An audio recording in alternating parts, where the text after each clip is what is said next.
nosso programa. Nós vamos passar direto para as perguntas aqui feitas pelo Paulo Moreira Leite, eu, Ricardo Mello e pelo Alberto Pires aqui. E primeiro dá boa tarde para o senhor, presidente. Ricardo, boa tarde, querido. É um prazer imenso estar falando com você, falando com o Paulo Moreira Leite e com pessoas que eu conheço há muito tempo, respeito profissionalmente. E peço desculpa porque, na verdade, da outra vez eu vou querer ir aí no estúdio para poder fazer a gravação ao vivo, mais perto de vocês, para fazer um tete-a-tete. De qualquer forma, vamos aproveitar o tempo que nós temos, querido, e fazer, vocês são livres para fazer todo e qualquer tipo de pergunta. Não tem pergunta proibida, só não vale perguntar se o gol do João foi de mão ou não, porque o João já falou. O resto poderemos conversar. Que esse título não há tribunal que possa tirar da gente. Bom, presidente, a primeira pergunta que eu queria fazer para o senhor é o seguinte: hoje nós tivemos uma notícia da área do judiciário, para variar, que foi a ampliação para absurdos 30 anos da condenação, da pena que recai sobre o ex-ministro José Dirceu. Embora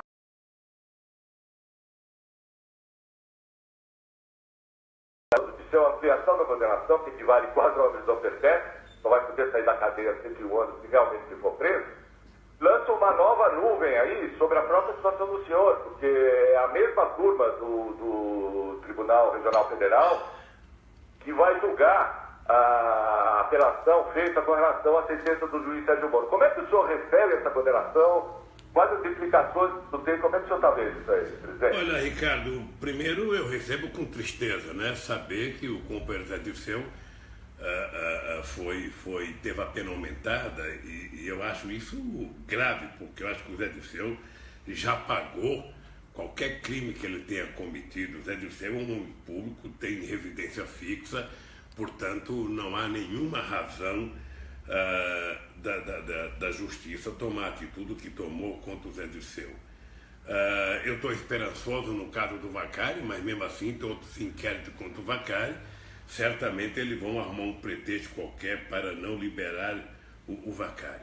Olha, Ricardo, eu não gosto de ficar discutindo muito essa história da Lava Jato, essa história do Poder Judiciário, porque eu acho que nós estamos vivendo uma situação de anormalidade no Brasil, uma anomalia muito séria com o comportamento autoritário de setores do Poder Judiciário, setor da Polícia Federal, setor do Ministério Público, ou seja, que muitas vezes, induzidos por determinados setores da imprensa, fazem a condenação às pessoas mesmo sem provas, ou seja, porque o que é mais grave em todo esse processo é que as pessoas não querem mais prova.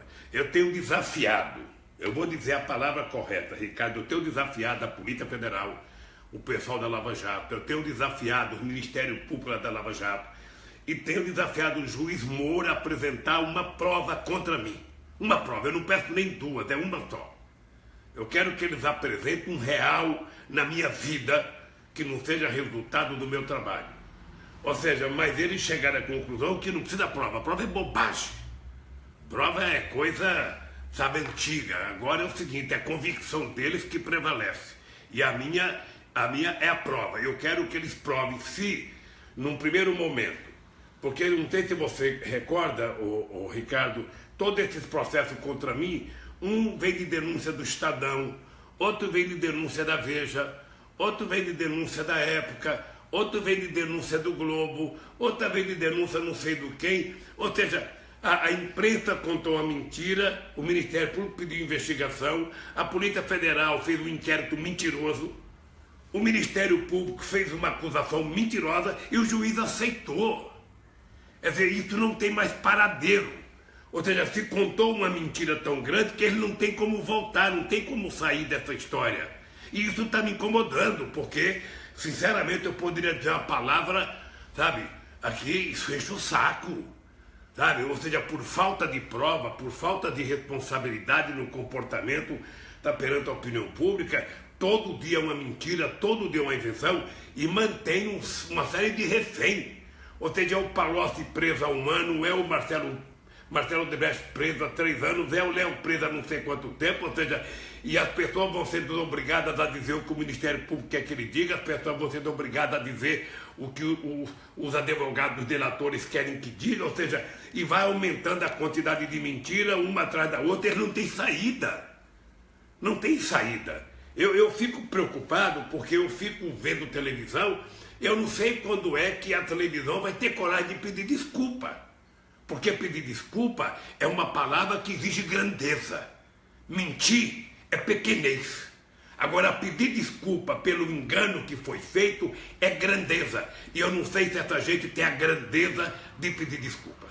Eu sempre que eu falo da escola de base, que todo mundo se lembra. Ou seja, se destruiu uma família, se destruiu uma escola com base numa mentira e depois ninguém pediu desculpas. Então eu quero dizer o seguinte, eu estou disposto a brigar. Se tem político que tem medo dele, isso é problema do político que tenha medo. Se tem político que roubou, é problema de quem roubou. Eu não roubei e vou brigar até os últimos da minha vida para manter o direito que eu conquistei de andar de cabeça erguida nesse país, olhando para a cara de cada homem, de cada mulher e de cada criança. Então, é assim que eu vou enfrentar essa situação e espero que eles tenham a mesma lisura e o mesmo comportamento que eu. O Alberto Vilas aqui quer fazer uma pergunta para os senhores, também faz parte da nossa bancada, presidente. Ô Roberto, um abraço, querido. Presidente, é o seguinte, eu fiz um levantamento aqui, o senhor foi capa 58 vezes da revista Veja. A primeira vez foi em 1979, com a manchete Greve, Impacto e a Queda de Lula. Tem capas históricas com H minúsculo, que é falando que o senhor ia pedir asilo na Itália, e o dinheiro de Cuba que vinha para o PT, o dinheiro das partes que vinha para o PT. Eu queria saber do senhor o seguinte, o senhor entrou com algum protesto contra a revista Veja? O senhor ganhou algum, perdeu algum, tem algum em andamento? Não, deixa eu te contar uma coisa. Tem um estigma com relação ao processo contra a Veja, porque todo e qualquer jornalista, e tem muitos jornalistas que me falam que é difícil entrar com um processo contra a Veja, porque tudo cai numa determinada vara e nessa vara, sabe, esse processo não anda. Eu tenho alguns processos contra a Veja, sabe, contra pessoas da Veja, mas eu sinceramente, eu prefiro o direito de resposta do que ficar processando e ficar 10 anos. Eu lembro que eu abri um processo contra a Folha em 1994, eu só fui ganhar em 2004, quando eu já era presidente da República. Eu não tenho tempo de ficar esperando, eu já tenho 71 anos de idade. Sabe, até esqueci porque que entrei com o processo, sabe? Então, eu também não dou muita importância para a Veja, porque eu, sinceramente, não leio a Veja desde 1979, sabe? Na verdade, a Veja é a própria razão da mentira, da má-fé, do mau jornalismo, sabe? Quem inventou a palavra imprensa marrom é porque viu a Veja um dia. Quem inventou imprensa mentirosa é porque leu a Veja um dia. Então eu, sinceramente, não perco meu tempo lendo a Veja. Não perco e também outras revistas, ou seja, eu prefiro conversar com vocês, conversar com outras pessoas, ler algumas informações selecionadas do que vendo bobagem todo santo dia. Ok. O Paulo Moreira Leite quer conversar com o senhor também, presidente. Presidente, eu estive na caravana no Nordeste, eu acho que foi um grande momento recente do senhor e de todas as pessoas que compreendem a sua importância na política brasileira, no futuro do Brasil, na preservação da nossa democracia, né? Eu queria saber, assim, que balanço o senhor faz da caravana e como é que o senhor planeja as próximas?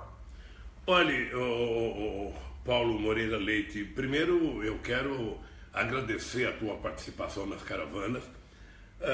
A caravana, ela é um jeito mais eficaz de você ter um contato direto com a sociedade, aonde está a sociedade, ou seja, e você pegando na mão da pessoa, vendo a pessoa, passando a mão no rosto da pessoa, abraçando as pessoas, porque eu sempre achei que política é uma relação química entre os seres humanos, e eu faço isso com o maior prazer, e eu queria fazer uma aferição, sabe, do Nordeste que eu conheci nas caravanas de 94, 95, 92, do Nordeste que eu presidi a República do Brasil e do Nordeste agora nesses últimos anos. E eu percebi que o povo está angustiado, o povo está um pouco desesperançado, o povo está com medo de perder as coisas que eles conquistaram. O povo está vendo diminuir o dinheiro da cisterna, o povo está vendo se falar muito e acabar com o Bolsa Família, o povo se está vendo terminar o dinheiro de compra de alimento, o PA, o povo está vendo terminar o dinheiro,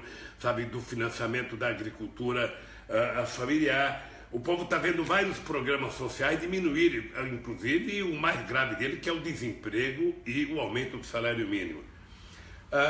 Para mim, foi extraordinário. A generosidade do povo brasileiro é extraordinária e você deve ter visto a foto do Stucker, sabe, da quantidade de lembranças que eu ganhei nessa viagem. Eu já estou organizando... Eu já estou organizando a próxima para Minas Gerais. Eu pretendo viajar no Vale do Jequitinhonha, no Vale do Mucuri, no Vale do Aço, no Vale do Rio Doce e para o norte de Minas Gerais.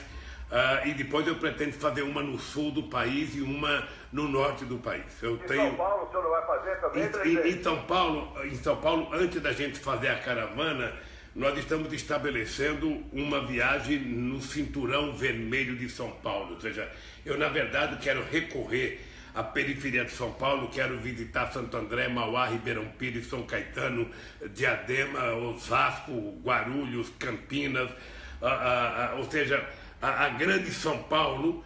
É preciso fazer uma visita rápida nela, porque é um público, sabe, que já foi muito petista, já esteve muito próximo de nós. Antes de entrar para o interior, eu quero dar uma conversada com o nosso povo da periferia de São Paulo, junto com o companheiro Marinho e junto com os deputados estaduais, junto com os vereadores e deputados federais de São Paulo. Mas agora eu tenho que fazer tudo isso até março, até abril. Eu quero percorrer, ainda fazer uma no centro-oeste, eu quero fazer uma no norte do país, eu quero fazer uma aqui em São Paulo, quero fazer uma no sul do país e depois eu quero voltar a viajar ao Brasil para que a gente possa, sabe, olhar no olho do povo e assumir compromisso com esse povo para poder dizer para eles claramente que o Brasil não merece passar o que está passando. O Brasil pode ser melhor, o Brasil pode crescer, o Brasil precisa apenas acreditar no próprio Brasil. E quando eu falo isso, Paulo, eu falo, sabe, com a experiência de alguém que quando pegou o Brasil em 2002, as pessoas diziam que estava quebrado, que não tinha jeito, que tinha desemprego, que tinha inflação, que tinha muita dívida externa, e nós provamos que é possível consertar esse país quando a gente resolve cuidar das pessoas que mais precisam do Estado brasileiro. São as pessoas mais humildes, as pessoas mais simples, as pessoas que precisam do papel do Estado. Inclusive aquelas pessoas que sabem que o Estado não pode ser um Estado empresário, mas o Estado tem que ser um Estado indutor do crescimento econômico e indutor do investimento. E aí tem uma palavra-chave chamada credibilidade, Paulo. Se o governante não tiver credibilidade perante os atores sociais de uma nação e ninguém acreditar no que ele fala, nada vai acontecer. É por isso que eu acho que a credibilidade ela será dada por alguém que será eleito livremente pelo povo, e esse alguém então pode fazer as propostas da retomada do crescimento, da geração de emprego, da distribuição de renda outra vez e de política de inclusão social, que é o que faz o país voltar a crescer e faz as pessoas viverem melhor. Presidente, o senhor falou uma ideia importante, eu gostaria que o senhor desenvolvesse um pouquinho, que a ideia de, na vitória, no primeiro ato do governo, a ideia de um plebiscito revogatório para eliminar toda essa discrepância que foi aprovada agora. Olha, Paulo, nós temos um problema, isso tem que ser aprovado pelo PT ou pelo Congresso Nacional, mas qual é o problema? Veja, é que o governo aprovou uma série de medidas que criam dificuldades para quem ganhar as eleições, sobretudo a emenda constitucional que limita os gastos por 20 anos. Ora, nenhum governo tem o direito de definir gastos por 20 anos e nem limitar os gastos por 20 anos. É preciso que cada governo que entre tenha autonomia em função dos votos que recebeu, de decidir qual é a política que ele vai fazer para o país. Porque, veja, não tem como você melhorar a educação, não tem como você melhorar a saúde, não tem como você fazer mais escolas técnicas, não tem como você fazer mais universidade se você não tiver recursos. E você também tem que levar em conta que você pode ter o Estado como investidor, como aquele que vai alavancar, como aquele que vai ajudar, como aquele que vai dar credibilidade. Eu estou convencido que se a gente ganhar as eleições, você tem que fazer uma discussão sobre a necessidade, sabe, de uma constituinte revogatória para que a sociedade te dê autorização para você fazer as mudanças que você precisa para que o país possa voltar a crescer. Eu fico sempre imaginando, Paulinho, que o Brasil é um país de 207 milhões de habitantes. Esse país, para crescer, tem que acreditar apenas no seu povo. E para ele crescer, esse povo tem que trabalhar e tem que receber salário. E o Estado tem que ter política de inclusão ao mesmo tempo para ajudar os mais pobres e política de indução para que os empresários voltem a acreditar, voltem a investir, para que o dinheiro estrangeiro possa voltar para cá, não para comparativos prontos, mas para construir ativos novos que possam gerar novas oportunidades de trabalho, que é para isso que as pessoas querem, sabe, viver num país, trabalhar e viver dignamente e construir a família. Por isso, um referendo reconvocatório é necessário para a gente conquistar credibilidade da sociedade para fazer as mudanças que tem que ser feitas. Porque senão, ou seja, você imagina, do jeito que caiu a economia brasileira, eles dizem, vai voltar a crescer o ano que vem, mas quantas pessoas já estão, sabe, desabrigadas, quantas pessoas já estão morando na rua,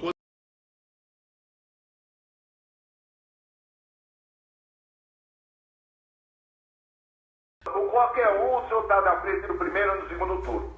Agora a gente vive uma situação meio esquisita, porque o senhor falou muito bem que o povo todo olha para o que esses caras estão fazendo e tem profunda aversão, profundo sentimento de repulsa a tudo que esses golpistas estão fazendo.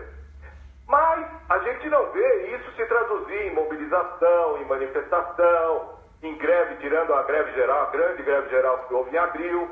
Quer dizer, nós vamos ter que carregar esse karma do Temer até 2018. Por que o senhor acha que o povo não está saindo à rua, não está em grandes mobilizações para tirar um governo que o povo nas pesquisas está dizendo que não aguenta mais e não quer nem ver pintado de amarelo, de cor da abóbora, do que seja? Como é que o senhor avalia isso? O senhor que tem uma sensibilidade aguda para a questão popular? Olha, é por sabedoria. Esse comportamento do povo é o comportamento que faz com que a gente tenha que admitir que o povo é muito mais inteligente do que a gente possa imaginar. Ou seja, tem meia dúzia de pessoas que se auto-intitulam formadores de opinião pública, achando que sabe mais do que o povo. Na verdade, por que o povo não está se mobilizando? Primeiro, porque o povo sabe que para ter eleições diretas antecipadas, você tem que aprovar uma medida, uma emenda constitucional, mudando a regra do jogo. E todo mundo sabe que nós não temos voto para isso.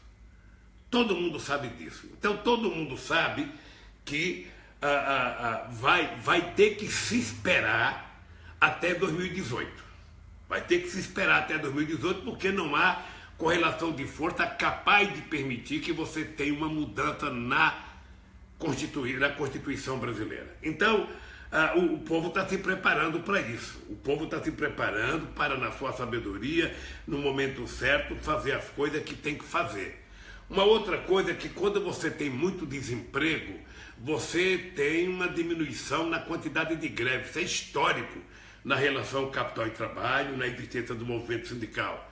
E eu acho que o povo brasileiro, nesse momento, ele sabe da fragilidade do governo, ele sabe da fragilidade dos partidos políticos, ele sabe da fragilidade das instituições. Tá? E o povo, na verdade, ele está angustiado, porque a única coisa que o povo deseja é alguém que dê esperança, é alguém que diga que as coisas vão melhorar, é alguém que diga que a economia vai voltar a crescer, alguém que diga que vai voltar a ter emprego outra vez. É por isso que nós do PT resolvemos abrir um debate aberto pela internet para que todo mundo diga claramente o que eles querem que aconteça nesse país. E a gente não pode esperar que as coisas comecem a acontecer somente em 2018. O povo quer comer amanhã, o povo quer trabalhar amanhã, o povo quer melhorar de vida a partir de amanhã. Ora, e esse país vinha andando bem até que houve esse contraponto. Por isso, eu acho que nós temos que saber que o povo sabe que na correlação de força que nós estamos vivendo, sabe, nós não conseguiremos fazer as mudanças necessárias para que a gente possa antecipar o processo eleitoral. É por isso que o povo, sabe, está de muita paciência, sabe, esperando chegar 2018. Presidente, eu queria que o senhor comentou outro dia sobre essa conversa daquele general Mourão e depois do general Vilas Boas, envolvendo a questão da intervenção militar. Isso tem a ver, claro, com essa situação de fraqueza política que a gente vive hoje. Como é que o senhor vê isso? Como é que o senhor explica isso? Como é que o senhor entende isso aí? Olha, eu penso que as Forças Armadas, os comandantes têm claro qual é o papel das Forças Armadas estabelecido na Constituição. Vez ou outra você tem uma pessoa que faz um discurso fora da curva, dizendo uma coisa a mais, normalmente o comandante repreende e normalmente as coisas voltam à normalidade. É importante lembrar, Paulo, que quando eu cheguei na presidência em 2003, os soldados brasileiros, os recrutas, eles tinham que ser liberados 11 horas da manhã porque não tinha dinheiro para almoçar. Tinha soldado que não tinha coturno. O batalhão de engenharia do nosso exército estava falido. A aeronáutica estava com mais da metade do seu alvejo encostado. O avião presidencial chamava Sucatão e o reserva chamava Sucatinha. Tá? Eu fui visitar a Antártica, fui ver o navio que era o nosso laboratório de pesquisa lá, era uma vergonha de tão pequeno. E eu sinceramente achei que era de bom tamanho a gente recuperar as Forças Armadas brasileiras, porque as Forças Armadas recuperadas, bem preparadas, bem armadas, elas seriam, e bem treinadas, e de barriga cheia, elas serão um garante para a paz nesses 8 milhões e meio de quilômetros quadrados chamado Brasil. Até porque o Brasil não pode ser mais frágil, mais fraco militarmente que o Chile, não pode ser mais fraco do que a Colômbia, não pode ser mais fraco do que a Venezuela. Nós temos que ter uma força armada do tamanho da nossa grandeza, preparada, sabe, não só intelectualmente, mas preparada com armas para poder garantir a tranquilidade do povo brasileiro. E eu acho que acabou o tempo em que se fazia discurso achando que o inimigo está aqui dentro. Ou seja, aqui dentro nós somos 207 milhões de brasileiros que queremos consolidar a democracia, queremos construir e fortalecer a democracia, e se há problema, nós resolveremos no debate da democracia. Não é os militares que vão resolver, não é a igreja que vai resolver, sabe? Quem vai resolver isso, na verdade, é o fortalecimento do processo democrático que se dá através dos partidos políticos. Mas os partidos não prestam, mas os partidos não sei das contas. Vamos lembrar que o resultado das eleições de 2014 representa a cara do Congresso que nós temos hoje. A sociedade brasileira, quando ela foi votar em 2014, ela tirou essa fotografia que nós temos no Congresso Nacional. E não adianta a gente achar que vai melhorar xingando eles. A gente vai melhorar se melhorar o comportamento do povo brasileiro nas próximas eleições. Até porque votar em gente que tenha caráter, votar em gente que seja honesta, votar em gente que tenha compromisso. É assim que a gente muda o país. Sabe? Eu sei que a gente, sabe, está vivendo dificuldade, mas é importante.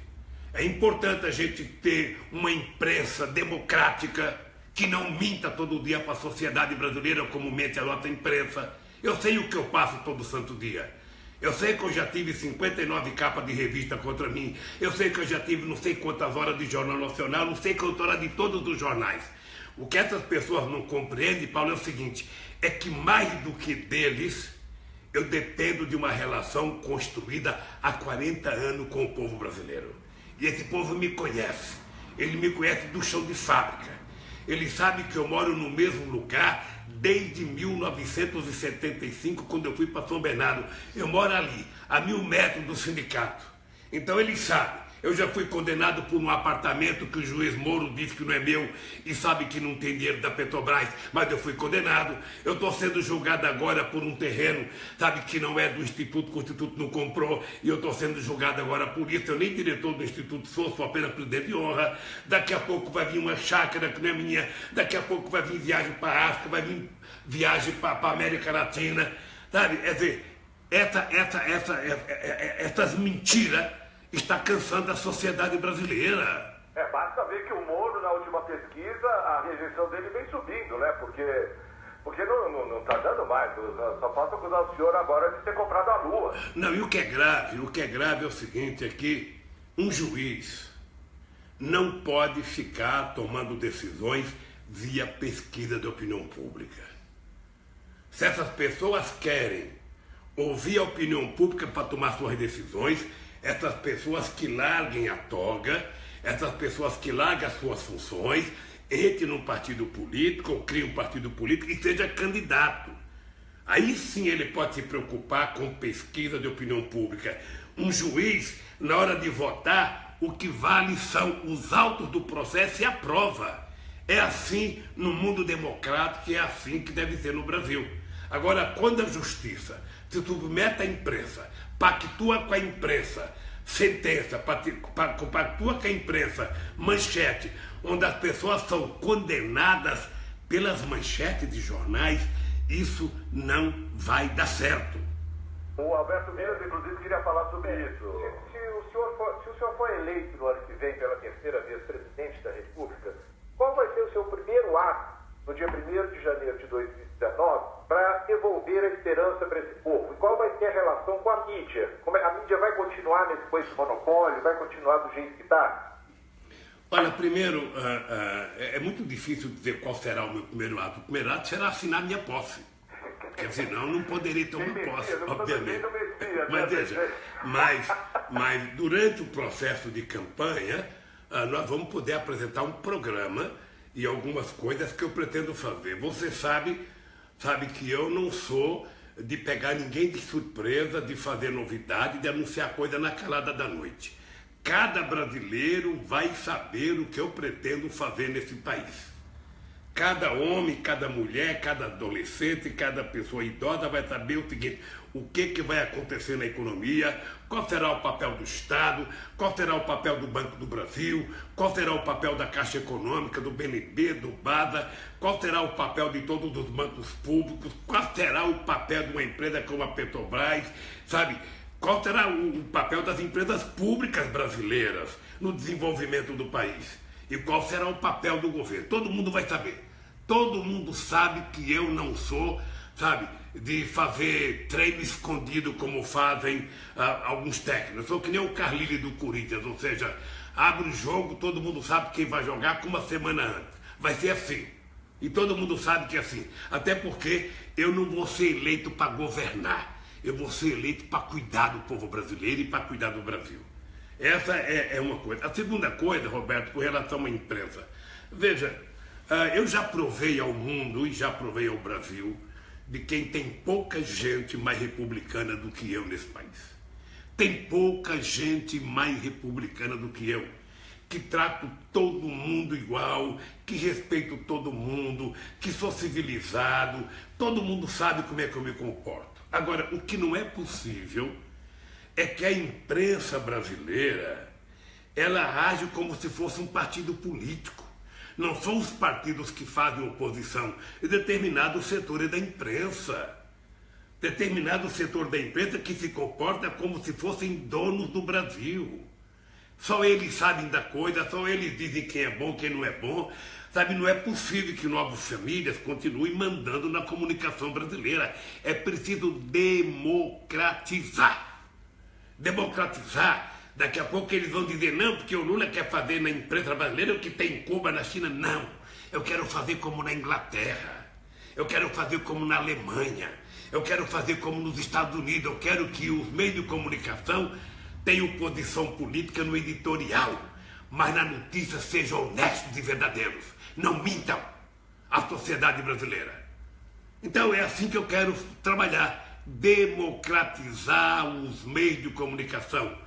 Facilitar a vida da televisão para as universidades, facilitar a vida das rádios comunitárias, que parecia que estava tudo bem, mas não está bem, porque só algum grupo se apodera de muitas rádios comunitárias. Ou seja, então eu tenho na cabeça que nós vamos ter que convocar uma grande conferência nacional. A Globo será convidada, o SBT, a Record, a Bandeirantes, todas as rádios serão convidadas para participar de uma grande conferência para a gente decidir como nós vamos democratizar os meios de comunicação no nosso querido Brasil, para que o Brasil, sabe, efetivamente chegue ao século XXI democratizado. Não é possível. Isso foi uma falha dos governos anteriores, do seu governo, do governo da ex-presidente Dilma Rousseff, não ter sido mais enfático na questão da democratização dos meios de comunicação, presidente? Não, você sabe que você vai evoluindo. Tem hora que você acredita numa coisa, as pessoas sempre dizem, não, falta um almoço, falta um jantar, vai jantar com alguém, vai tomar café com alguém, vai, sabe, e na verdade não resolve. O que resolve, na verdade, é a gente criar consciência na sociedade que os meios de comunicação existem para informar a sociedade corretamente. E que o grande censor dos meios de comunicação, na televisão é o telespectador, no rádio é o ouvinte e na imprensa é o leitor. Graças a Deus a gente tem hoje a internet, que ela permite que o cidadão não apenas receba a notícia, mas ele possa interagir com a notícia, ele possa dizer o que ele pensa da notícia, e hoje a sociedade já não está mais tão dependente. Eu acho que nós erramos. Eu faço a minha culpa, porque eu fui fazer a conferência de comunicação em 2009, preparamos um projeto, deixamos para que a companheira Dilma desse entrada, não sei por que não foi possível dar entrada no projeto, o projeto não entrou e nós só vimos até agora os meios de comunicação piorar contra o governo, fazer mais críticas contra o governo. Eu até achei que o preconceito era contra o Lula por ser nordestino, por não ter diploma universitário, sabe? Mas depois, quando foi a Dilma, eles pioraram, foram muito agressivos contra a Dilma. Ou seja, a ponto de contribuir para derrubar a Dilma, porque, na verdade, eles passarão para a história, sabe, como as pessoas que ajudaram o golpe militar de 64 e ajudaram os golpistas em 2016. Eles sabem disso. Uma questão que está todo mundo colocando. Existe a possibilidade do senhor ter pedido de disputar a presidência da República. Nós sabemos disso. O senhor acredita no... Como é que o senhor vê essa discussão? Como é que o senhor acha que o partido deve reagir a isso? Ou o partido não pode falar isso? Como é que o senhor vê? Não, eu penso... você está perguntando para mim o seguinte, ou seja, você vai jogar bola Corinthians e Santos ou Corinthians e São Paulo, se você perder, o que você vai falar no vestiário? Não, primeiro vamos jogar. Como sempre, meu horado. Primeiro vamos jogar. Veja, primeiro vamos jogar. Você veja uma coisa, o Maradona marcou um gol de mão, quando foram perguntar para ele, ele disse, a mano de Deus. O coitado do Jô marcou um gol, a bola bateu na mão dele, ou seja, ele está sendo crucificado até hoje. Não é o primeiro gol de mão, nem é o último. Todo mundo sabe disso. Então, na política é assim, eu primeiro queria reiterar o seguinte, eu duvido que os meus acusadores têm uma prova de erro e de ilícito na minha vida. Eu quero que eles provem a minha culpa, porque eu já provei a minha inocência. Por isso eu estou convencido que eu serei candidato se chegar no momento o PT entender que eu devo ser. Sabe? Se acontecer uma desgraça qualquer, vamos pensar depois que acontecer. Sabe? Mas eu estou trabalhando nesse momento, me preparando, que se for necessário, eu estarei candidato pelo PT e pelos nossos aliados. Ainda tem muita conversa, é muito cedo, eu não posso estar preocupado com isso agora, mas eu se for necessário, até porque eu tenho consciência que tem pouca gente que tem credibilidade e tem autoridade para assumir compromisso de consertar esse país como eu tenho.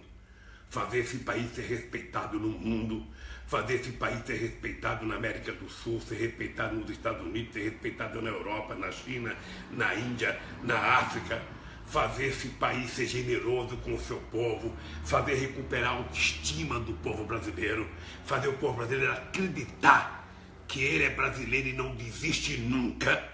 Sabe? É isso que eu estou convencido que eu tenho que fazer. Por isso eu vou me preparar para disputar. Sabe? Se acontecer alguma coisa, No dia que acontecer, você me telefona, a gente faz uma entrevista e eu digo o que vai Você acontecer. entra com plantão. Sabe? Presidente. Mas eu tô... Eu também até da foto, você ouviu o recupero que ele falou. Antes todo mundo queria tirar foto com o Lula. Agora quando o Temer aparece, o pessoal sai fora. O pessoal sai correndo, ninguém quer tirar foto com o Brasil. Mas veja engraçado uma coisa que é importante a gente recordar. Em 2010, na campanha da Dilma, não teve no território nacional nenhum candidato que fizesse qualquer propaganda contra o Lula. É importante lembrar que aqui em São Paulo, o Serra era candidato contra a Dilma, ele começou a campanha com uma fotografia minha dizendo que era meu amigo. Tá? Então... Só tinha um monte de amigos, né? De amigos. Não, mas sabe o que é isso? Sabe o que é isso? É que eu aprendi na vida uma coisa. Primeiro, eu sou uma pessoa que gosto de me relacionar com outras pessoas. Eu acho que a nossa relação de ser humano é uma coisa química, você tem que ser agradável com as pessoas, você tem que gostar das pessoas para as pessoas poderem gostar de você. Eu duvido que esse país venha...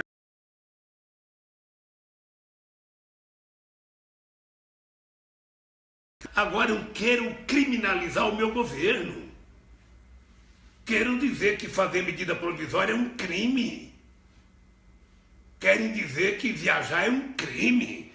Sabe, não, sinceramente, olha, eu quero dizer para vocês aí, meu querido Ricardo, meu querido Paulo Roberto, é o seguinte, vocês estão diante de um cidadão que lutou muito para conquistar o direito de andar de cabeça erguida.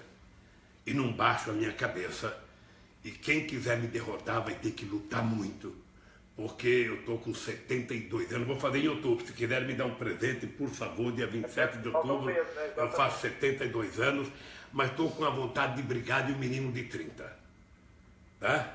Então eu quero que as pessoas saibam que eu tenho uma paixão, tá? Uma paixão, na verdade uma tesão por esse país enorme, sabe? E eu não me conformo do Brasil ter alcançado um patamar extraordinário e ter voltado à desgraceira que nós estamos vivendo hoje. Eu não me conformo. Eu não me conformo de ver criança pedindo esmola na rua outra vez. Eu não me conformo de pessoas desistindo da escola porque não podem mais pagar, porque não tem mais os fiéis. Eu não me conformo das pessoas estarem com dificuldade de ter o que comer. Eu não me conformo. Eu, sinceramente, não me conformo. Esse país não precisa ser assim. Sabe, as pessoas mais ricas têm que saber, sabe, que os mais pobres têm direito nesse país. Sabe, é preciso de uma vez por todas a gente, sabe, fazer todo mundo entender quanto os pobres crescerem um pouco mais, a classe média vai crescer um pouco mais, a classe média alta vai crescer um pouco mais, e o rico vai ter certeza de que vai continuar ganhando dinheiro, porque o povo vai estar podendo trabalhar, vai estar ganhando, vai estar comprando, vai estar consumindo. É esse país que eu quero construir. Garantir oportunidade na educação para todos. Eu não quero tirar ninguém mais rico da universidade. O que eu quero é que as pessoas tenham oportunidade de fazer o Enem, o vestibular no mesmo banco que passa o melhor.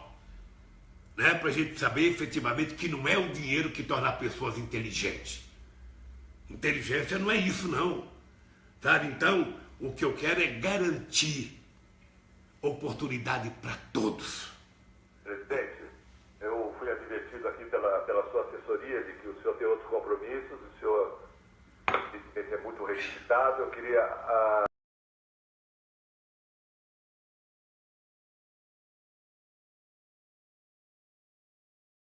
Vocês que da outra vez eu quero ir diretamente no estúdio para que vocês possam frente a frente, olho no olho. Você sabe que a minha mãe, Ricardo, ela nasceu e morreu analfabeta. E a minha mãe dizia uma coisa assim, meu filho, se você quiser conhecer a verdade numa pessoa, você não presta atenção na palavra, presta atenção nos olhos.